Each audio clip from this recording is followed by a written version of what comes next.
नीट परीक्षेचा नवीन या ठिकाणी परीक्षेची तारीख जाहीर 21 जूनला नीटची परीक्षा होणार तर एनटीएकडून नव्या तारखेची घोषणा। पेपरफुटीमुळे नीटची परीक्षा रद्द झाली होती। गॅस सिलेंडर, सोनं, चांदी आणि सीएनजीच्या दरवाढीनंतर आता देशभरात पेट्रोल डिझेल सुद्धा महागलं। पेट्रोलच्या दरात 3 रुपयांची तर डिझेलच्या दरात 3 रुपयांची वाढ। तेल कंपन्यांनी गुरुवारी मध्यरात्रीच पेट्रोल पंप चालकांना ईमेलद्वारे दरवाढीची सूचना दिली होती। गेल्या 42 महिन्यांमध्ये सर्वाधिक घाऊक महागाई दर वाढल्यानं देशभरात महागाईचा हा भडका। कमर्शियल सिलेंडर 993 रुपये, सीएनजी 2 रुपये तर सोनं चांदी आयात शुल्क 15% वाढलं। रत्नागिरीमध्ये सीएनजीचा तुटवडा, पंपाबाहेर 250 ते 300 रिक्षा रांगेत। सीएनजी भरण्यासाठी वाहनांची पंपाबाहेर लांबच लांब रांग। पंतप्रधान नरेंद्र मोदींमुळे देशावर आर्थिक आणि इंधन संकट कोसळलं। सामनाच्या अग्रलेखातनं टीका तर सरकारला घरकोपडा भूषण पुरस्कारानं सन्मानित करावं, सामनातनं सरकारवर निशाणा। पेट्रोल डिझेलच्या दरवाढीवरून काँग्रेसचा पंतप्रधान मोदींवर निशाणा। काँग्रेसकडून मोदींचा महंगाई मॅन असा उल्लेख तर निवडणूक संपल्यानंतर मोदींची वसुली सुरू, काँग्रेसची ट्विट करत टीका। मुंबईमध्ये 106 रुपये 50 पैसे पेट्रोल तर डिझेलसाठी 93 रुपये मोजावे लागणार। पेट्रोल डिझेलचे हे नवे दर आजपासून लागू। पुण्यात पेट्रोलचे दर 106 रुपये 95 पैसे प्रति लिटरवर। यापुढे पायी आणि सायकलचा प्रवास करावा लागू शकतो असं म्हणत सामान्य नागरिकांकडून चिंता व्यक्त। नागपुरात पेट्रोलचे दर 107 रुपये 18 पैशांवर तर डिझेलचे दर 93 रुपये 69 पैसे लिटरवर। दरम्यान इंधन दरवाढीचा हा सर्वसामान्यांना फटका। पेट्रोल आणि डिझेल घेण्यासाठी वाहनांच्या रांगा। मुंबई आणि नवी मुंबईसह एमएमआर परिसरात भाजीपाल्याच्या दरात 50% वाढ। तीव्र उष्णता, कमी पुरवठा आणि वाहतुकीदरम्यान होणारं नुकसान यामुळे ही दरवाढ। हिरवी मिरची 100 रुपयांवरून 150 रुपये प्रति किलोवर। एअर इंडियाच्या विमानसेवा कपातीमुळे तिकीट दर सध्या गगनाला। दिल्ली ते मेलबर्न दरम्यानचं तिकीट तब्बल 2,76,000च्या घरात। एअर इंडियानं इंधनाच्या वाढत्या किमती आणि पश्चिम आशियातील तणावामुळे दरमहा सुमारे 400 आंतरराष्ट्रीय उड्डाणं रद्द आणि मर्यादित केली आहेत। आंतरराष्ट्रीय बाजारपेठेत कच्च्या तेलाच्या किमतींमध्ये होणारी वाढ, आता डॉलरच्या तुलनेत रुपयाची कमी होणारी ही घसरण आणि इंधन दरवाढी मागची ही मुख्य कारण आहेत। दिल्ली पेट्रोल डीलर्स असोसिएशनचे मावळते अध्यक्ष निश्चल सिंघानिया यांची ही माहिती। शासनाचे इव्हेंट रद्द करा। सध्या पेट्रोल डिझेल वाचवण्याचे जे फोटो सेशन आणि इव्हेंट सुरू आहेत त्यातनं बाहेर या। नीट प्रकरणावरून राज ठाकरे आक्रमक, राज्याच्या हितासाठी कठोर भूमिका घेण्याची सुद्धा मागणी। निवडणुकीच्या निकालानंतरच आवाहन का केलं? इंधन बचतीचा निर्णय घ्यायला इतका वेळ का लागला? शरद पवारांचा पंतप्रधान मोदींना सवाल तर मोदींना सर्वपक्षीय बैठक बोलावण्याची मागणी। पंतप्रधान नरेंद्र मोदी परदेश दौऱ्यावरून परतल्यानंतर मंत्री परिषदेची बैठक होणार। पंतप्रधान मोदींच्या अध्यक्षतेखाली ही बैठक पार पडणार। दरम्यान मंत्री परिषदेची बैठक 21 मे रोजी संध्याकाळी 5 वाजता होणार।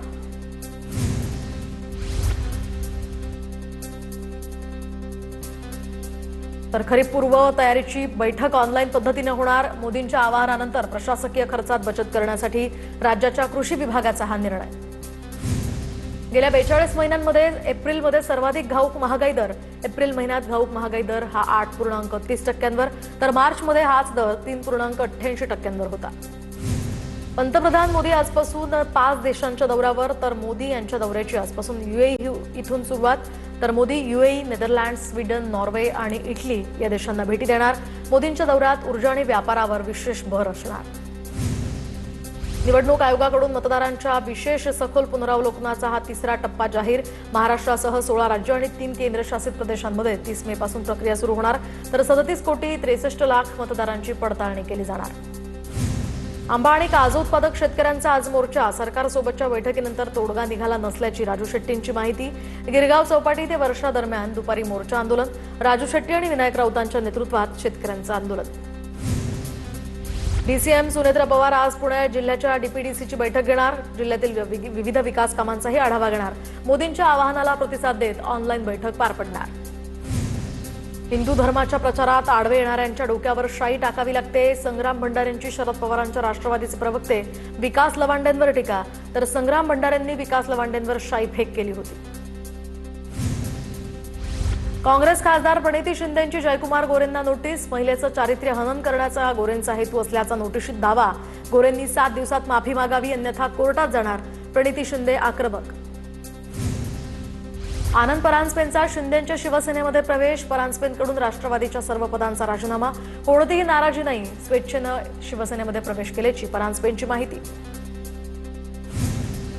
परांजपेंच्या शिवसेना प्रवेशानंतर आता राष्ट्रवादीशी वाद होणार नाही, चर्चा करूनच परांजपेंचा शिवसेना प्रवेश, सामंतांकडून स्पष्टीकरण. निदा खान प्रकरणी शिरसाठांचं मुख्यमंत्र्यांना पत्र, प्रकरणाची निष्पक्ष आणि पारदर्शक चौकशी व्हावी, पत्राद्वारे एसआयटी चौकशीची ही मागणी. शिरसाठांच्या पत्रात जलील यांच्या नावाचाही उल्लेख. फरात प्रकरणी रुपाली चाकणकरांची 8 तास ईडीकडून चौकशी, प्रतिभा चाकणकर आणि तन्मय चाकणकर यांची समता पतसंस्थेतील खाती बनावट. रुपाली चाकणकरांचा दावा, तर गुवाहाटीचा प्रवास खरात सोबत केलेला नाही, चाकणकरांचं स्पष्टीकरण. पुण्याच्या हडपसरमधील रुग्णालयात बॉम्ब प्रकरणी 13 जणांची पुणे पोलिसांकडून चौकशी, घटनेच्या 24 तासांनंतर सुद्धा पुणे पोलिसांना आरोपीचा शोध लागेना. पुणे पोलिसांसमोर आता तपासाचा मोठा आव्हान. नाशिकच्या टीसीएस प्रकरणातील आरोपींच्या जामिनावर आज फैसला. 4 आरोपींसह अश्विनी चेनानीच्या जामीन अर्जावर आज सुनावणी. आरोपी तौसिफ अत्तार सध्या पोलीस कोठडीत. साताऱ्यामध्ये आज प्रधानमंत्री आवास योजनेतील 5 लाख घरकुलांचा लोकार्पण सोहळा. केंद्रीय मंत्री शिवराज सिंग चौहान आणि मुख्यमंत्री फडणवीस इथे उपस्थित राहणार. योजनेसाठी 10,000 कोटींच्या निधी वितरणाचा सुद्धा कार्यक्रम. अंबरनाथमध्ये शिवसेना भाजप युतीनंतर नाराजीचे सूर. युतीनंतर शिवसेना आणि भाजप नगरसेवकांमध्ये अस्वस्थता. निवडणुकीच्या आधीच युती व्हायला हवी होती. शहर प्रमुख अरविंद बाळेकरांकडून नाराजी व्यक्त. उपजिल्हाधिकारी अभिजित भांडेला खरात प्रकरण भोवलं, तर महसूल मंत्री चंद्रशेखर बावनकुळेंकडून भांडेच्या निलंबनाचे आदेश. प्राथमिक चौकशी भांडे यामध्ये दोषी आढळल्यानं निलंबनाची कारवाई. बावनकुळेंची माहिती. सोलापुरात खासदार ज्योती वाघमारे, भाजप आमदार देवेंद्र कोठे, सोलापूरचे महापौर विनायक कोंड्याल यांचा एकाच गाडीतनं प्रवास. केंद्रीय मंत्री नितीन गडकरींच्या कार्यक्रमासाठी एकाच गाडीतनं प्रवास. मोदींच्या आवाहनानंतर नेत्यांनी एकाच गाडीतनं प्रवास करण्याचं ठरवलं. शिवसेना पक्ष आणि चिन्ह प्रकरणी आज सुप्रीम कोर्टात सुनावणी, तर कोर्टानं अंतिम युक्तिवादाचा कालावधी देखील निश्चित केलाय, पण प्रकरणच बोर्डावर न आल्यानं सुनावणी होऊ शकली नाही. प्रकरणाचा आज निकाल लागतो का हे पाहणं महत्त्वाचं. पायधुनीमधील 4 जणांच्या मृत्यू प्रकरणात जे रुग्णालयाचा हा अहवाल सादर, तर डोकाडी या कुटुंबाचा मृत्यू पॉयझनमुळेच झाल्याचं स्पष्ट. पोटात गेलेलं झिंक फॉस्फॉइड यामुळेच फॉस्फिन गॅस तयार झाला. डोकाडी या कुटुंबातील 4 जणांचा यामुळे मृत्यू झाल्याचं स्पष्ट. नैऋत्य मान्सूनच्या आगमनासाठी अंदमान समुद्रात पोषक वातावरण, तर उद्या मान्सून अंदमान निकोबारमध्ये येण्याची दाट शक्यता. बंगालच्या उपसागरात हवेचा कमी दाबाचा पट्टा आणि चक्रीवादळाची ही स्थिती. केंद्र सरकार देशात नवीन कायदा आणणार, उज्ज्वल निकम यांचं वक्तव्य. पंतप्रधान मुख्यमंत्री 30 दिवसांपेक्षा जास्त तुरुंगात राहिले तर पदावरून दूर करण्यासंदर्भात हा कायदा. संयुक्त संसदीय समिती नियुक्त केल्याची ही निकम यांची माहिती. मीरा भाईंदरची 254 एकर जागा खासगी कंपनीला देणार नाही, महसूल मंत्री बावनकुळेंचा आक्रमक पवित्रा.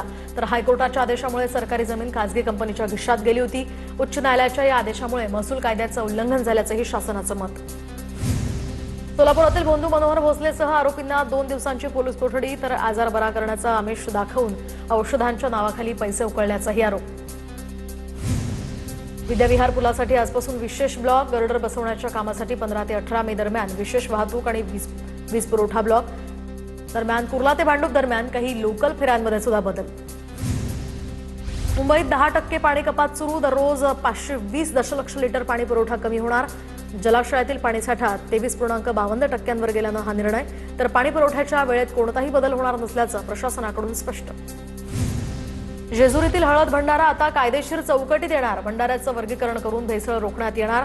जेजुरी गडावर भंडारा उधळून आग लागल्याच्या घटनेनंतर अन्न आणि औषध प्रशासनाचा हा निर्णय. पालघरमधील पुरजे आणि वरखंडा या गावाला जोडणारा पूल धोकादायक स्थितीत. सध्या रस्त्याचीही दयनीय अवस्था, तर सदर पूल आणि रस्त्याचं काम त्वरित पूर्ण करण्याची स्थानिक नागरिकांची मागणी. तुळजापूरमध्ये एक क्षुल्लक कारणावरून 2 गटात राडा. गाडीचा धक्का लागल्याच्या कारणावरून जमावाकडून मंगल कार्यालयामध्ये तोडफोड. घटनेचा सीसीटीव्हीही समोर. दरम्यान गोंधळ करणाऱ्यांविरोधात गुन्हा दाखल. रत्नागिरीच्या चिपळूण शहरामध्ये सीएनजी भरण्यासाठी वाहनांच्या रांगा. पेट्रोल डिझेलसह सीएनजीचा 15 जूनपर्यंत पुरेसा साठा ठेवण्याच्या जिल्हा पुरवठा अधिकाऱ्यांच्या सूचना. तरीही अनेक पंपांवर सीएनजी भरण्यासाठी रांगा लागल्याचं चित्र. पुण्याच्या TADBWJ असोसिएट्स कडून आता 279 गुंतवणूकदारांची 23 कोटी 81 लाख रुपयांमध्ये फसवणूक. जळगावातील जिल्हापेठ पोलिसात गुन्हा दाखल.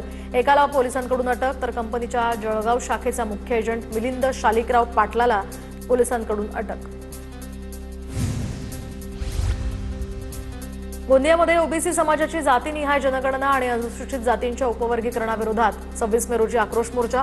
ओबीसींच्या विविध मागण्यांसाठी बहुजन समाज पार्टीचा हा पुढाकार. करमाळ्यातील कोंढेच्या सुपुत्रानं जागतिक गिर्यारोहण क्षेत्रामध्ये अभूतपूर्व इतिहास घडवला. धौलगिरी शिखर सर करणारे शिवाजी नन्नवरे पहिले महाराष्ट्रीयन ठरले. 8167 मीटर उंचीवर फडकवला तिरंगा. नंदुरबारमधून खासगी लक्झरी बसमधील जास्तीच्या भाडे वसुलीवर आरटीओची कारवाई होणार. टीव्ही9च्या बातमीनंतर नंदुरबार शहादा मार्गावर वायुवेग पथक तैनात.